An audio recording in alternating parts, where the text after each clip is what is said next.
Okay, let's start. It was close to midnight when the single rider reined in his horse outside the small cottage set in the trees below Castle Redmond.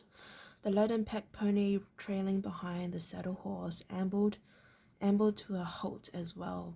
The rider, a tall man who moved with the easy grace of youth, swung down from the saddle and stepped up onto the narrow veranda, stooping to avoid the low-lying eaves.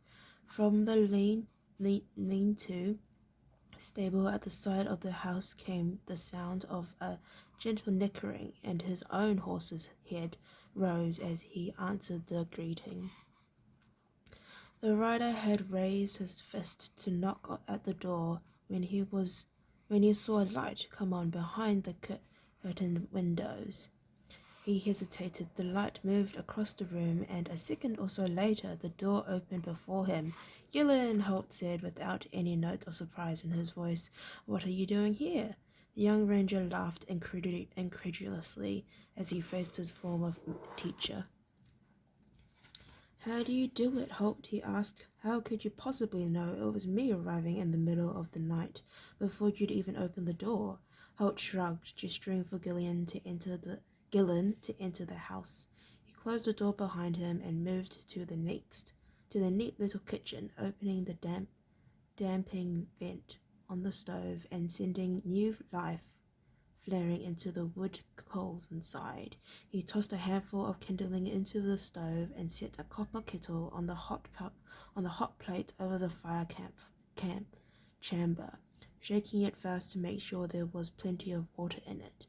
"I heard your horse some minutes ago," he said. "Then when I heard Albert call a greeting, I knew it had to be a ranger horse."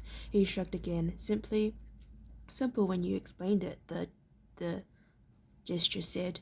Gillen laughed again in reply. "Well, that narrowed it down to 50 people, didn't it?" he said. Holt cocked his head to one side with a pitying look. "Gillen, I must have heard you stumbling up the front step 1,000 times when you were studying with me," he said. "Give me credit for recognizing that sound once more." The younger ranger spread his hands in a gesture of defeat. He unclasped his cloak and hung it over the back of a chair, moving a little closer to the stove. It was a chilly night, and he watched Holt measuring coffee into a pot with some anticipation. The door to the rear room of the house opened, and Will entered the small living room, his clothes pulled on hastily over his nightstand, his hair still tousled from sleep. "Evening, Gillen," he said casually. "What brings you here?"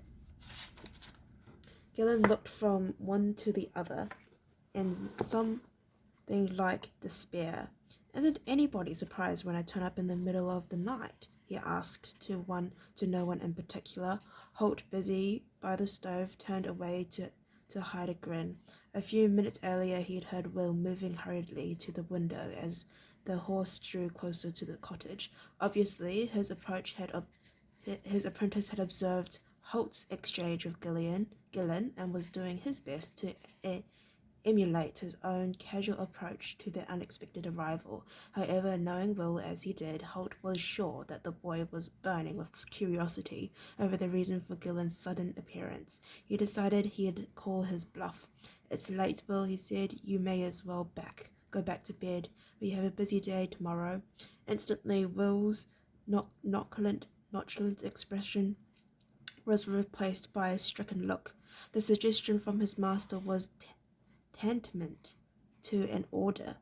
All thought of appearing casual disappeared instantly. "Oh, please, Holt," the boy exclaimed. "I want to know what's going on." Holt and Gillen exchanged a quick grin. Will was actually hopping from one foot to another as he waited for Holt to re-sign the suggestion that he should go to bed. The grizzled ranger kept a straight face as he set 3 steaming mugs of coffee onto the kitchen table. "Just as well I made 3 cups then, isn't it?" he said, and Will realized that he'd been having his leg pulled. He shrugged, grinned, and sat down with his two seniors. "Very well, Gillen. Before my apprentice explodes with curiosity, what is the reason for this unexpected visit?" "Well, it has to do with those battle plans you discovered last week. Now we know that Mortag in mind. The king wants the army ready on the plains of Uthal before the dark of the next moon. That's when Mortag plans to break out through Three-Step Pass. The captured the captured documents had told them a great deal. Mortag's plan called for 500 Canadian mercenaries to make their way through the swamps of the Fenlands and attack the Ireland garrison at Three-Step Pass. With the pass undefended, Mortag's main army of wargals would be able to break out and deploy into battle order on the plains. So Duncan plans to beat him to the punch, Holt said, nodding slowly. Good thinking. That way we control the battlefield. Will nodded in his turn and said in an equally grave voice, and will keep Mortag's army bottled up in the pass. Gillen turned slightly to hide a grin. He wondered if he had tried to copy Holt's mannerisms when he was an apprentice, and decided that he probably had. On the contrary, he said, once the army's in place, Duncan plans to withdraw, then fall back to prepared positions and let Mortag out onto the plains. Let him out.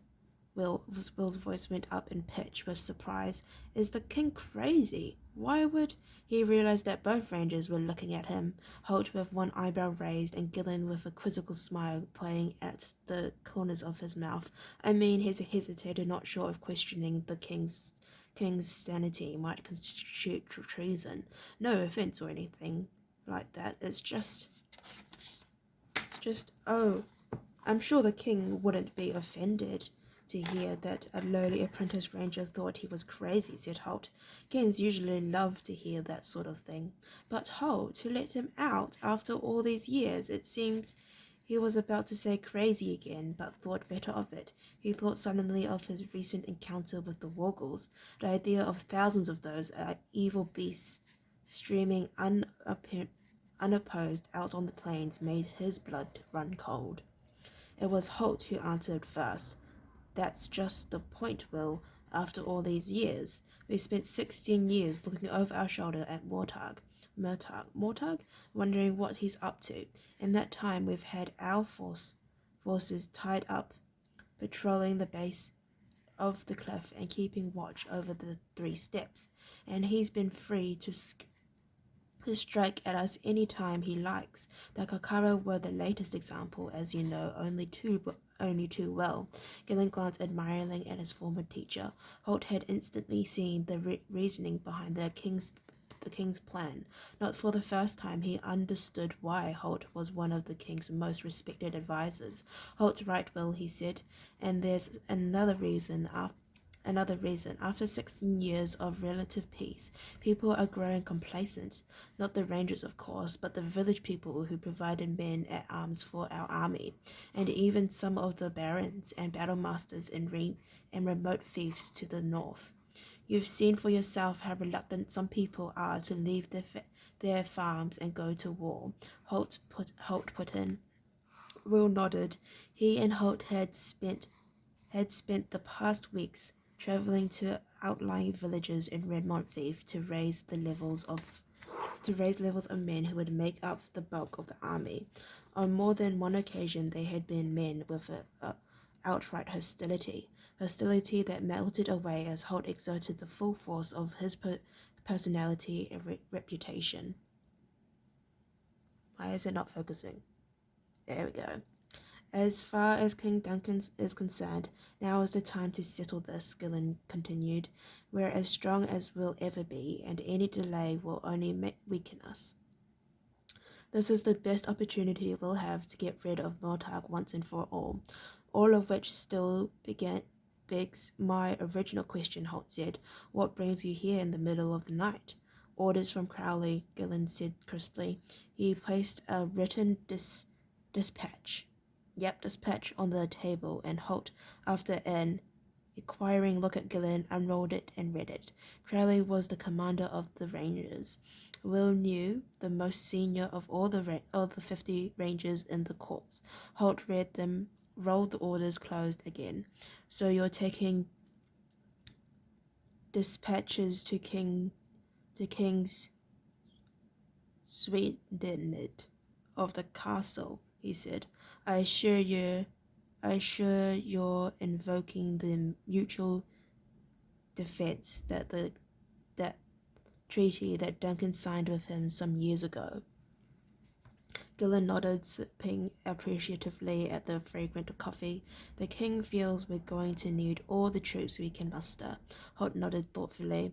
I can't fault his thinking there, he said softly, but he spread his hands in a questioning gesture. If Gillen were taking dispatches to Celtica, the sooner he got on with it, the better.